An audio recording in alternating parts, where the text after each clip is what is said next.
The story begins in a cafe where web novelist Yuil Shin is sitting alone and trying to get some story ideas. To make things worse for him, his deadline is tomorrow, but he just can't write anything. He can't focus on writing, so he picks up his phone to organize some apps, which is a clear indication that he is procrastinating. While organizing apps, he sees an app that he doesn't remember installing. The app's logo is a treasure chest, which makes Shin wonder what this could be about. He then opens the app, and the screen reads God Maker. Shin thinks maybe this could be a game he installed but never played. After the loading screen, an ant pops up on the screen with a text message of symbols. Only two things one could read in that message were number 1 and God. Shin gets confused and believes it's just another badly coded video game. Having no idea what to do, Shin then taps on that ant. After that, we see Shin in a totally new world, which is nothing like the boring one he was living in. Shin is surrounded by the ants, but the ants are giant and large in numbers. Their bloodthirsty eyes are ready to brutally kill Shin, but he isn't nervous. Shin then lifts his hand and points his index finger, which is now called God's crushing index finger. Suddenly, a lightning strike hits the ants there, and many of them die within a second. A giant ant tries to attack Shin from behind to catch him off guard,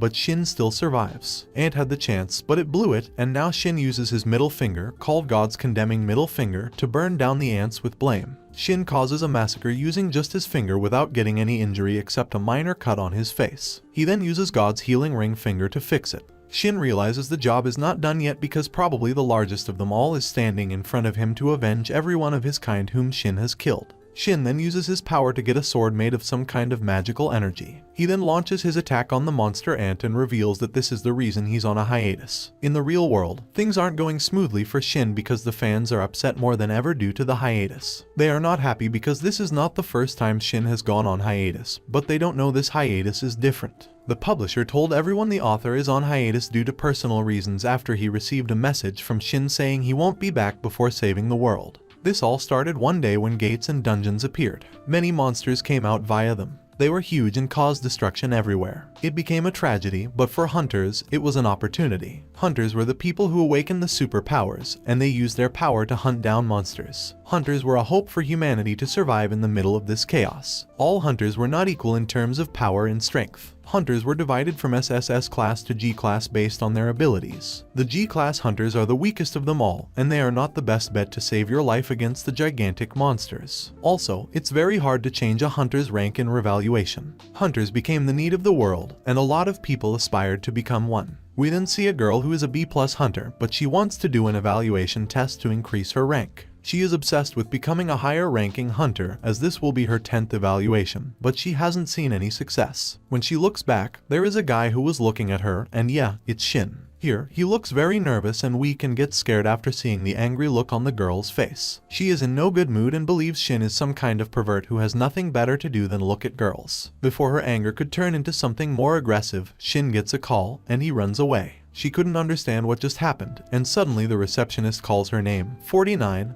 Miss Seong Miri. The receptionist tells her to go to the evaluation room for her test. Later that evening, Miri gets her results, which she nervously checks. Unsurprisingly, her rank doesn't change, she is still a B+, even though this is not the first time she has been rejected.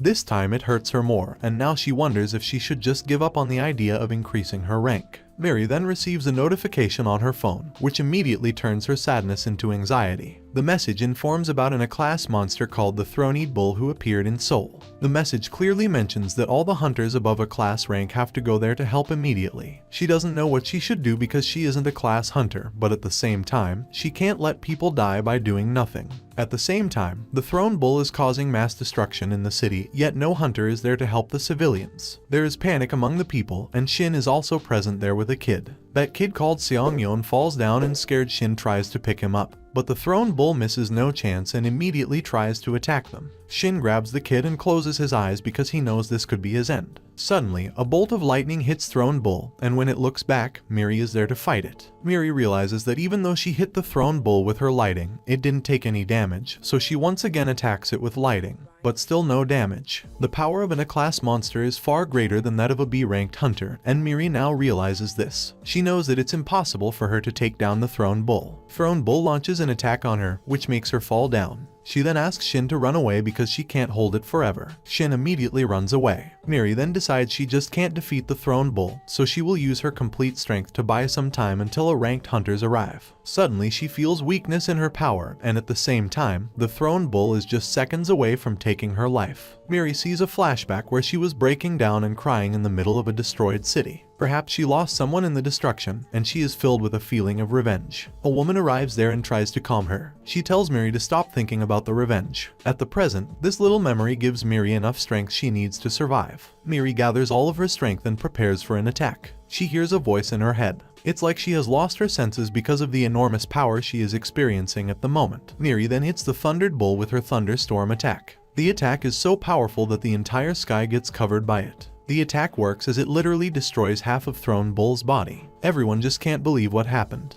A B-ranked hunter defeated and a ranked monster alone. Miri gains enormous popularity in just minutes and gets dubbed the Lighting Empress. Now everyone wants to meet Lighting Empress or get her autograph, but she is still in shock over what she has done, because she never thought that she was capable of defeating an ranked monster. Shin then arrives there and thanks her by calling her name. Miri says it's her pleasure to help the civilians and Shin leaves. This is when Miri gets shocked by the fact that Shin knows her name. She begins to wonder how he can know her name, and then she realizes it was his voice she heard back then in her head. But how can this be possible? Shin goes away, and Miri just stands there in shock because she doesn't know who Shin is. One thing she now knows for a fact is that he at least isn't weak and dumb, as he was pretending to be. He is definitely hiding something. Shin goes to a place alone, and interestingly, that place is popular as one of the places where people commit suicide often. But Shin isn't there for that. He knows that he and his niece almost died earlier but were saved by a hunter. Shin blames everything on his phone and wants to throw it away in hope of getting rid of this problem. If we go back a few days, Shin was sitting alone in a cafe, trying to write his story because his deadline is tomorrow, but he still couldn't write more than one line. He picks up his phone because he just can't focus on his work, so he decides to organize some apps. Suddenly he sees an unknown app that he doesn't remember installing. He clicks on it, believing it could be a game he installed a while ago. After starting it, the app indeed looks like a game, but the only thing he sees on the screen is an ant with a pop-up message. Curiously, Shin taps on the ant to see what happens. Suddenly, a coin comes out of his mobile screen and hits him in the head. A pop message tells him that he has squashed an ant to death and that this coin is a reward. This is all unrealistic and unbelievable, but Shin had no choice but to believe it because he knows how weird the world has become. He then gives a test to become a hunter, and during registration, people laugh at how common his name is, but surprisingly, Shin clears the test and becomes a hunter. Shin then begins to wonder what rank he will get. Can he be an A ranker or maybe a D ranker, which is not bad for a rookie. He is even ready to quit his job as a writer for that. His hopes and dreams get crushed the very second he finds out he is just a G rank hunter. He is still a hunter, but not really the type of one he was hoping to be. The receptionist then tells him that he only got one god power, which is to produce materials. She then asks him if he wants to register for a license for 280,000 won. Disappointed, Shin immediately refuses the offer because he knows that he doesn't have that much money,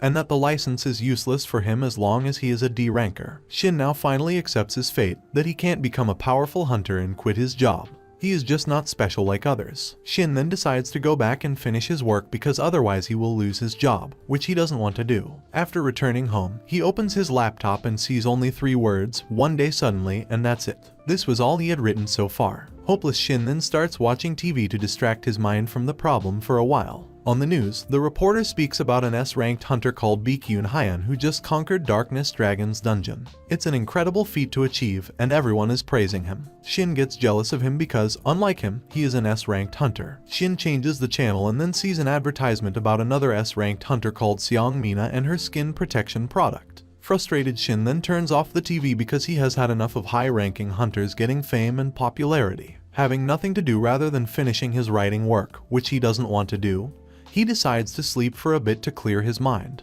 His sleep doesn't last long and gets interrupted by a notification. The sound of it just keeps buzzing, and Shin has to wake up to turn it off. He checks and sees that the same game he was playing now shows him a new message that reads, the number 2. Shin then spends his entire remaining night squashing ants and collecting coins without any other worries. He continues to do this until he passes out to sleep. In the morning, he wakes up and sees that the number of coins is less than what he thought. But then he checks and sees that these coins are worth $100, unlike the other ones. When he checks his phone, he sees an option telling him that now he can open God's store. He sees 2 options, whether he wants to open it or not, and curiously, Shin taps on the yes button. On the other hand, we see a meeting of powerful politicians and businessmen regarding the Hunter Association. This meeting discusses a hunter who has arrived in Korea and has already opened the hunter shop. Everyone gets excited after hearing this because it's a rare ability that only a few hunters can unlock. They finally welcome the hunters, and we see two S-class hunters. First is Kang-woo, who unlocked the hunger shop.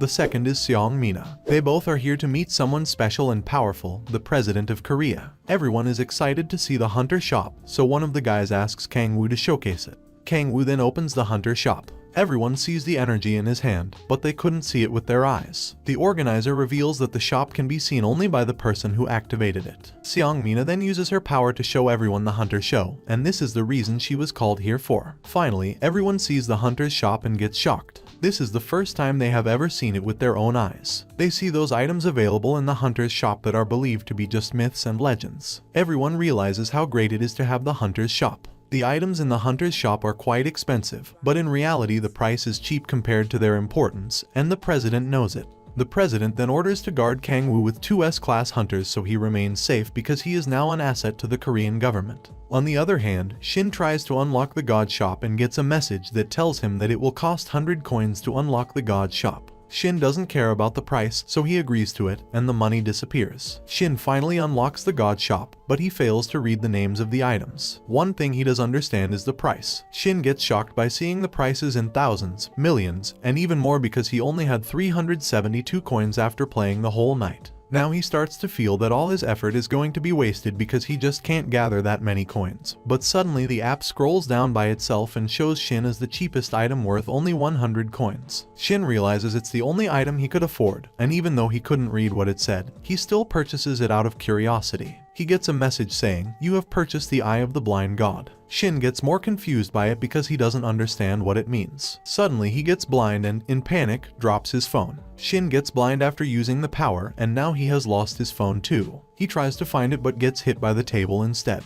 He screams in pain, and suddenly he gets his vision back. Shin finally feels a little better. He picks up his phone, and now, surprisingly, he can read the names of all the items, and they aren't confusing to him anymore. Even though he can see the names of the items now, the prices are still unchanged. They are still expensive enough that Shin could never afford them. The names of the items feel weird to Shin because names like Space-Time Regression or Summon Planet Devour aren't easy to understand. He then looks at the most expensive item in the shop, named Creation of Heaven and Earth, and sees that its price is in trillions of dollars. Shin doesn't know what power this item will give him, but he knows for a fact that it will be powerful. His G-rank status won't matter anymore. Shin starts to think about the partiality of the system. How it will keep G rankers, only G and S rankers will remain the same too. No one will be able to increase the rank. He then looks for the other items he could buy, and finding an item that cheap is not an easy job. But he finally finds one. Crushing the index finger of the god is worth 100 coins. Shin knows it's the only item he can afford now, and something about it interests him, so he proceeds to buy it. He gets a confirmation message for the crushing index finger of the god purchase. His curiosity wants to test this new ability, so he tries to use it by calling its name, crushing the index finger of the god. But nothing special happens, no lighting, no fire, or anything else. Finally, his TV gets turned on, and this makes him believe that his finger could be nothing more than just a remote, which is good for a mere finger but useless for anything else. Shin easily gets comfortable with his new power. He uses it to start all his electronic gadgets, and he realizes it's not all useless as it makes his life easier. He suddenly gets a call from the great man in charge, and the name alone scares him. Shin gathers up some strength and picks it up. The caller praises Shin for his extraordinary storytelling. Shin wonders in his mind how a simple story about ants can make someone a fan. But he also likes it because his work is finally getting some praise. The caller then tells him that the story is perfect, but there's a problem. Shin's happiness turns into anxiety, and nervously, he asks what's wrong and assures her to fix it immediately. The mistake the caller talks about is not having a next chapter and leaving the story at such an interesting point. Shin's anxiety fades away, and he gets angry inside because of the fear he just experienced. He assures the caller that he will finish the next chapter within 2 days and that the quality will be the same. Shin then gets happy because now he has a story idea that people like to read, so he can continue to produce his story. Shin doesn't go to write the story though, as he returns to play the game. Shin continues to kill the ants, and magically, coins appear. The next cheapest item he can buy is the Blessing of the God of Growth, worth 1,000 coins. Shin likes the word growth in it and makes it his goal to obtain 1,000 coins so he can afford it. He then focuses on the game probably more than he ever did in his story and continues to squash the ants. One by one, the coins are increasing and he is getting closer to his goal. Everything was going smoothly until a red ant appeared on his screen and Shin couldn't squash it. The red ant quickly changes his position to save itself from getting killed, and Shin gets annoyed by it. He believes this red ant could be a boss, and killing it could give him a huge reward, so suddenly he gets excited to squash the boss red ant. Shin obsessively plays the game continuously for hours, and morning turns into night, but he is still squashing the ants. It's midnight, I'm mad. Shin has reached level 801, and now he needs 200 more to get the title of Great Evil Good. Shin's face looks completely drained of energy as he was doing it for the entire day, but he hasn't reached his goal. Shin fails to force himself to play more and falls asleep with his smartphone in his hand. The next time he opens his eyes, he finds himself in a movie theater, but he is alone there. Before he could understand the situation more, a movie started. A movie shows an ant struggling to walk in the middle of the desert. The ant talks about the power of the black tribe and how he must tell the truth to his fellow brethren. The red ant finally arrives at the place he was supposed to be, a cave. He enters the cave, and we see many ants of his kind having lunch, and they all stop after seeing it. The ant who just returned explains to everyone about his journey and how he barely survived the god of the black tribe. Everyone starts to laugh at him and feels pity for him because black ants are just food for red ants, and it's shameful if a red ant loses to one. They all tell him to acknowledge his failure and kill himself, and they refuse to believe that anything like a black tribe god exists. Suddenly, a voice shuts everyone there down, and when they look back, they see an ant, who is actually the sage ant. The wise ant then calls the returner by his name, which is 808. Unlike everyone else, the sage believes him because he felt an enormous power too. 108 finally feels good about himself because someone is trusting his words. The sage then heals 808 and tells everyone that everything it is saying is completely true, and perhaps there is someone powerful wanting to kill them. Suddenly, Shin gets teleported back to the real world from the theater. He finds himself again on his bed, in front of his smartphone. He checks it and finds that he is still at the same level he left last night. He picks it up and begins to play again, but this time he sees something completely different. Last time there was only one red ant, but now there are several, and he also notices a sage ant among them. He realizes whatever he saw in the theater was true, and the black tribe's god they were talking about is none other than the Shin himself. Sage then suddenly launches an attack on Shin and successfully hits him in the head and makes a cut. Red Ant doesn't stop there. They launch more and more attacks on Shin because they know this is a battle of a lifetime, and no matter what, they have to defeat the black tribe's god to ensure their dominance forever. Suddenly the sky turns red, and they realize that God has finally decided to fight back. The sage warns everyone and orders them to step back, yet the beam hits one of them. Before the sage and other red ants could formulate a strategy to counterattack, the whole sky turns red and indicates the anger of God, and now this is their end. One by one, attacks hit them, and red ants lost their lives one after another. Shin is also angrily pressing the screen because he just can't take any more damage from ants. He overdoses and breaks his smartphone, and when he finally realizes it, the smartphone screen was already damaged, but a good thing also came out of it. Shin finally unlocks the title The Evil Good. Shin then starts to look at all the achievements he has just listed. After slaughtering all the red ants, his room is now filled with coins. Suddenly a ring appears out of thin air and Shin notices it. Shin grabs the ring and begins to check what this ring could do. He likes its smell, so he decides to try it. He wears it on his pinky finger and suddenly he feels more active than ever, like all of his fatigue and stress have gone away. Shin feels frustrated even after spending the last 24 hours just tapping on his mobile screen. Shin gets another message, telling him that he has activated the Eye of the Blind God. Another message mentions the ring, so Shin reads it carefully and finds out that the 808 kept this ring for his entire life, and that this ring is good for increasing elemental power. Shin begins to wonder if this information is given to him by his Eye of the Blind God ability. He then checks it on other objects to find out. He uses it on his TV, and it accurately tells him that the TV is 1 year old, which is the correct answer. Shin checks it on every object he could find in his sight, and surprising enough, it works every time. Now Shin comes to the realization that if he has this ability and a powerful ring, there's no way he is still a G ranker. Shin decides to go to the Paranormal Phenomena Center to take a retest. He arrives there, but the receptionist tells him it's nearly impossible for the first test to be wrong. But Shin was confident he could change his rank, so he asked her to register him.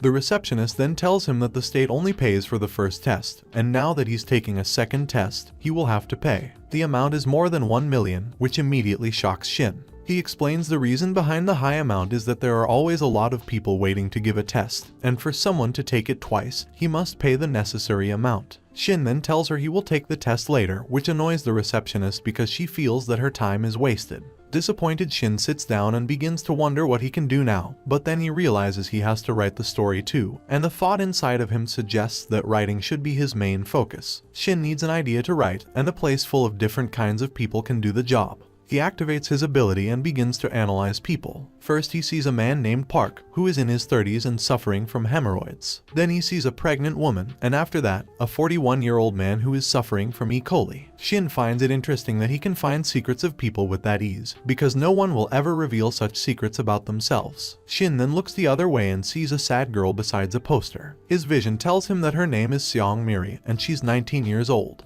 The vision also tells him that she's tingling. Shin finds it weird that he is getting such information. The curious writer inside him wants to know why she's tingling, but at the same time he is hesitant to ask her such a question. But he tells himself that curiosity kills a writer, so he just straight up asks her, "Do you feel tingling now?" Miri really doesn't like his question on top of her anger. After seeing her angry face, Shin tries to calm her, but her anger just grows more, and she begins to prepare for an attack. Suddenly, Shin gets a call from Demon's sister, and he rushes away. He takes the call outside and tells her he will take care of her daughter because he likes to spend time with his niece, but in reality, he is doing it just for money. He takes her niece to a park, and there she asks him what dark history means. Suddenly, the picture of Miri comes into his mind. Shin then squeezes her cheeks because of her cuteness, but his niece doesn't like it because this is an old habit of Shin's. He then uses his vision to find out that his niece wants to eat ice cream, which gives him an idea to cheer her up. He asks her whether she wants to eat ice cream, and she agrees. They both then go to eat ice cream, and his niece asks for a chocolate one.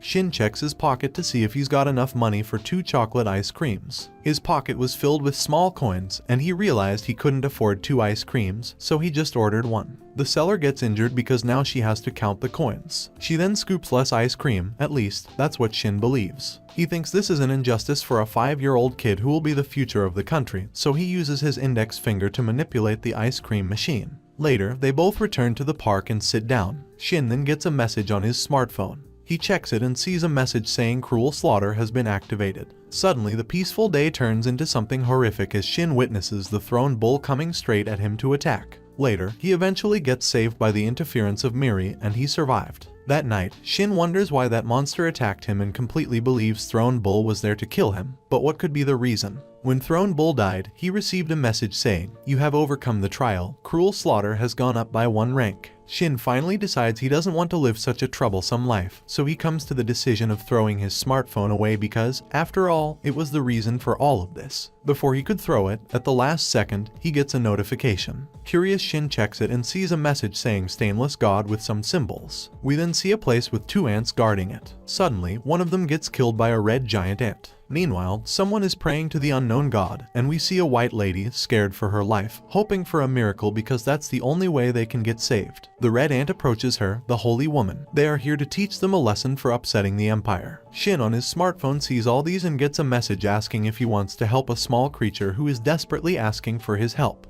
After seeing her scared face, he realizes he was feeling just the same as the Throne Bull, but someone did help him, so now it could be his turn. The red ants once again remind the holy maiden of the black ant tribe that this is her end and she will be a good tribute to the emperor. Suddenly, the sky turns bright with a light, and when the red ant sees it, it is already too late. The unknown god launches his first attack and kills the red ant instantly. Shin gets multiple coins by killing it. After successfully saving the holy maiden of the black ant tribe, she wants to know the name of the unnamed god. Shin then types his name and gets a new title called Merciful Redeemer. Now he has both good and evil god titles, and not just that, he also gets 100,000 coins as a bonus. Now that he has 108,000 coins, he can buy a lot of things with them. Excited, Shin opens the shop and begins to browse the items. First, he finds the Blessing of the Growing God, which he always wanted, but it's worth only 1,000 coins. He immediately buys it, and magically, a portion comes out of the smartphone. He checks its description, which says that this portion helps in performing at the best possible physical level, and the more you drink it, the better. Shin then tries to drink to see what changes it will bring, but he quickly realizes nothing happened.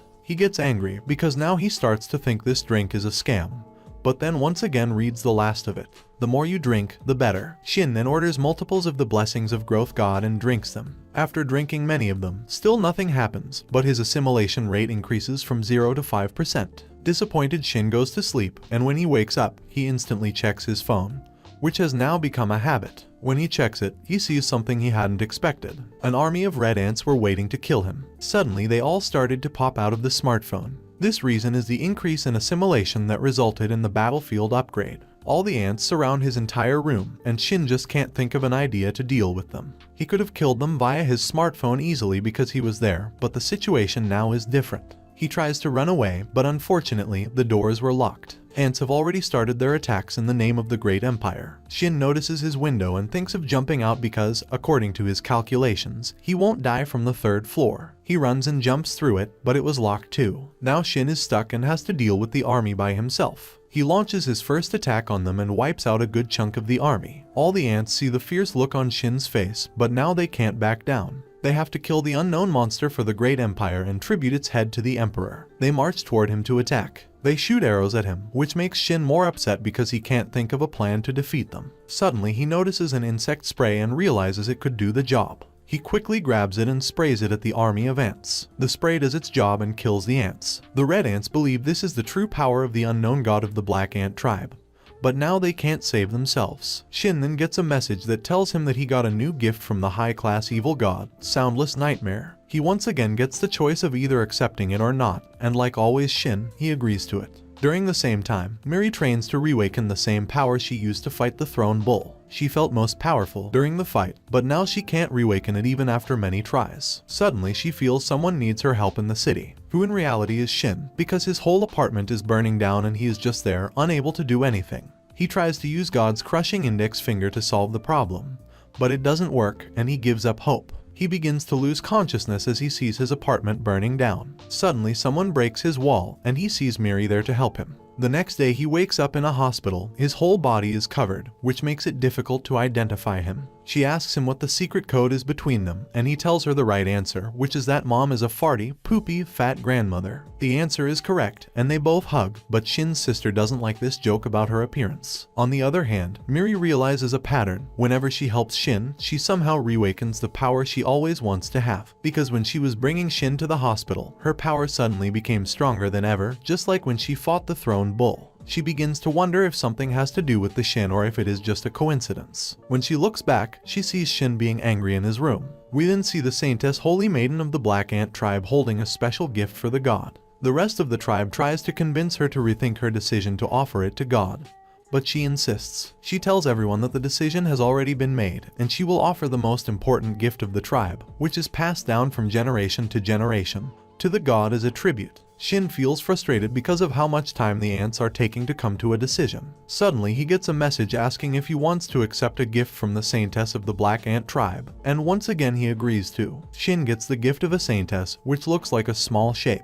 He gets information about it that reveals it is used to increase vitality because it's a world tree fruit. Shin immediately ate it to see the effects, and at the same time, Murray was watching him do it. He feels sudden energy in his body, which shows the fruit is working. Miri can't understand what's happening with him from a distance. Shin then screams in pain because of its salty taste. But the fruit succeeds in doing the job, and Shin's injuries get healed and he feels healthy again. Miri can't believe what she just saw, because there is no way someone can recover from such burns this fast. She refuses to believe that Shin is just an ordinary human. Shin then gets another message, and when he checks it, it's the Black Ant tribe waiting for his blessings, and now Shin starts to think about what he can offer in return. The Black Ant tribe starts to worry because there has been no response from God.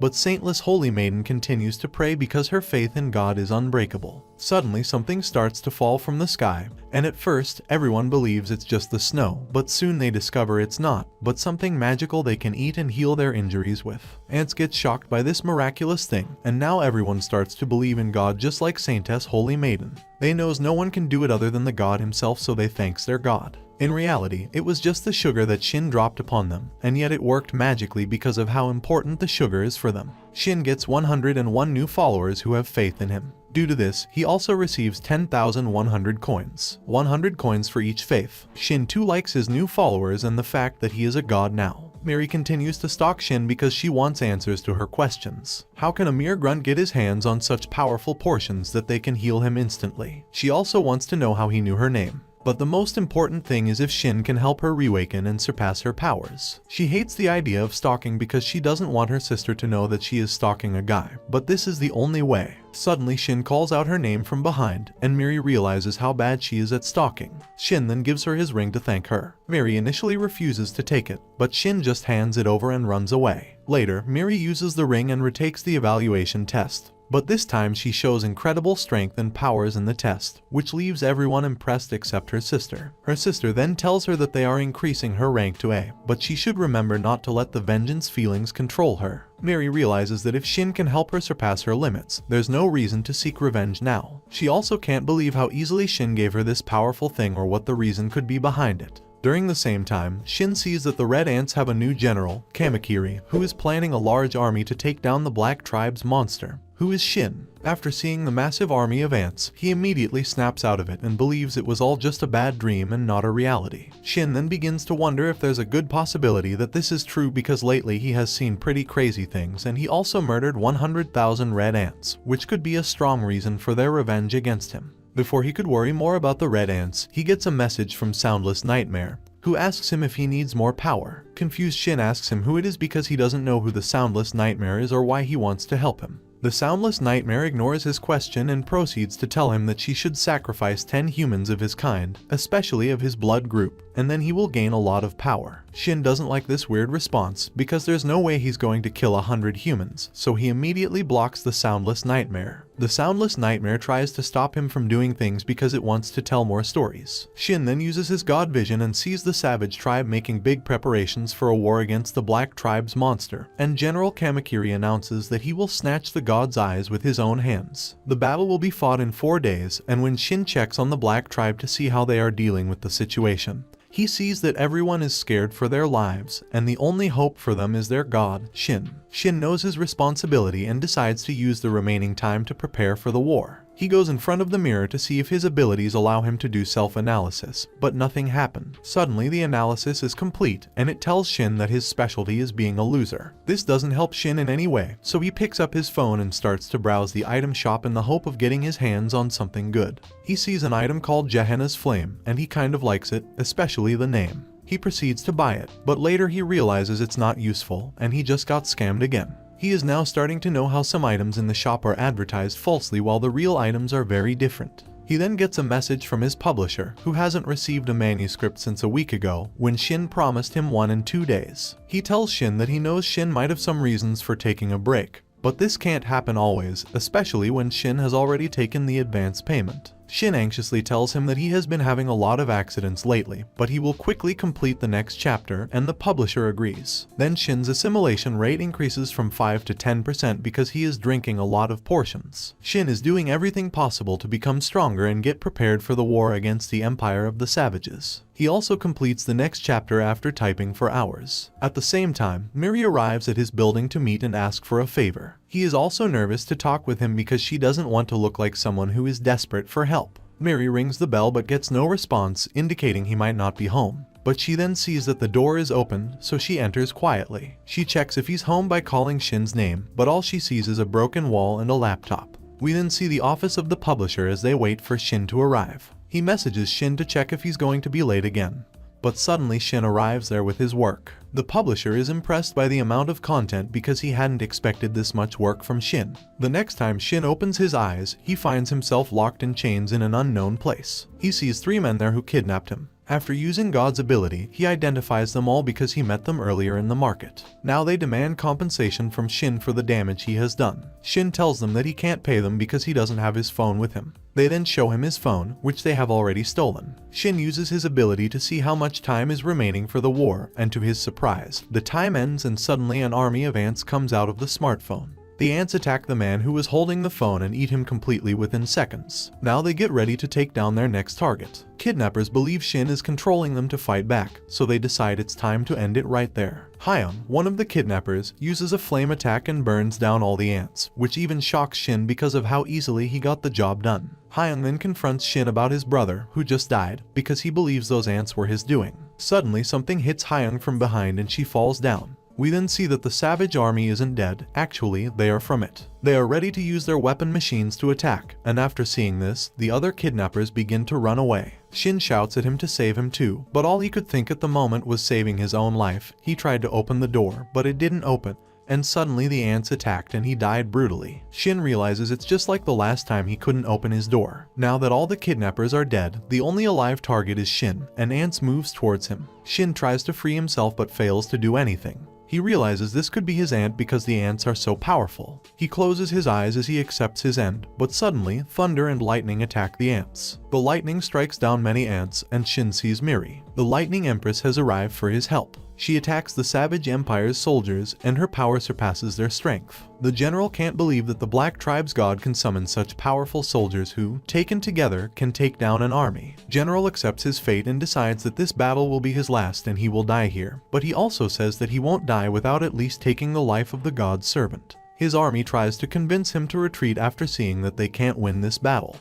General Lee doesn't say a word. He asks for more power from the emperor. He wants to do anything to protect the great empire. Suddenly, he kills all of his men, and this decision is a shocker for both Shin and Miri, because what could be the reason for killing the army as it will reduce its strength? But the general knew what he was doing because he gathered the power of 1,000 blades. Shin looks at him with his god's vision and finds out that he is going for Miri's neck to take her life. Before Shin could warn Miri or she could charge her attack, the general strikes first and cuts Miri's neck. After the smoke fades away, Shin finally sees what happened, and when he looks at the head of Miri, which is now separated from her body, he feels a great deal of pain. He couldn't believe Miri could die like this. He feels nothing at the moment except anger and a sense of revenge. The general is still on his feet and warning Shin openly that he will now send Shin to his subordinate. Shin feels helpless knowing that someone lost their life because of him. He then gets a message saying, "You will Shin, you are a being that can change mortal fate." He gets the option of saying yes or no, but if he chooses yes, a large amount of coins will be deducted. Shin at the moment doesn't care about a coin or anything, so immediately choose yes. This results in the reincarnation of Miri and she gets her life back. Immediately, she prepares to attack the general. Shin then asks her to step back because he wants to kill the general himself. After seeing the insane rage in Shin's eye, she couldn't do anything but do what he asked. Shin then tells the general that this is his worst mistake ever for hurting someone who saved his life 3 times. Shin uses his god's condemning middle finger to attack the general. The general plays to counter it and loses his life. Even with his hands full, he doesn't stop praising the great empire. Miri realizes that everything she thought about the Shin is true, and he indeed has something very powerful. Miri then takes Shin as her master and tells him that she will fix the hole in his apartment by herself. She begs Shin to accept her as his disciple so she can become stronger under his training. She agrees to do anything to become stronger. Shin doesn't know why she wants to be his disciple because he thought the Lightning Empress is far more powerful than him. Shin then tries to write his story, but he can't focus on it when Miri continuously stares at him. He breaks his patience and asks her how long she is planning to stay in his house, and Miri tells him that she will stay there until he trains her. Shin tries to explain that he is just a goof and doesn't have anything to teach her. She then shows him the ring he gave her, which made her more powerful, but Shin tells her that the ring doesn't prove anything about him. Miri insists and tells him that she wants to make things right after her mistakes. Then they both fix Shin's room, and Miri designed the wall, which impressed Shin because now they looked better than before. Shin hears the sound of thunder and begins to wonder if it rains. But Miri tells him that the sound came from her stomach because she is hungry. Shin too realizes that she's been working for so long, so he asks if she wants to order something. Miri then gets an emergency alert, and she tells Shin that it's time for her to leave. Shin then buys her a portion to help her, and she gets amazed by how he did it. Miri compares him to Hunter Kang-woo, but he doesn't know who he is. Shin asks her to take care, and she leaves. Shin then goes to a local restaurant to eat something alone, and suddenly an emergency news broadcast airs on TV. The news reporter tells everyone that a S-class monster attacked the Congress. But thankfully, a hunter reached out to help, and that hunter is fighting the monster alone until reinforcements arrive. The reporter then reveals that the hunter who is fighting and saving the people is Lightning Empress. After hearing this, Shin gets worried about her because even though she is strong, she can't take down a S-class monster. We then see Miri fighting alone the S-class monster who has completely ruined the place. Miri helps everyone leave the place and then attacks the S-class monster. Everyone, including the news channels, was watching it, and they were cheering for her because they believe that the Lightning Empress will do another miracle by defeating it. Miri gets the upper hand early in the battle, which makes her feel confident. But then the monster shows its true power and smashes Miri at a distance. The monster then looks towards the other people to kill them too while Miri is lying down feeling the words of her sister. She then gathers her strength and stands up. The monster notices it and stops attacking the other people. We then see an angry Miri ready to fight back. And that's how the first part of this manhwa ends. Well guys, if you like this video and you want a second part, comment below with the word loser. Also subscribe to the channel, hit the bell and like the video. But most important, leave a comment. Until the next video.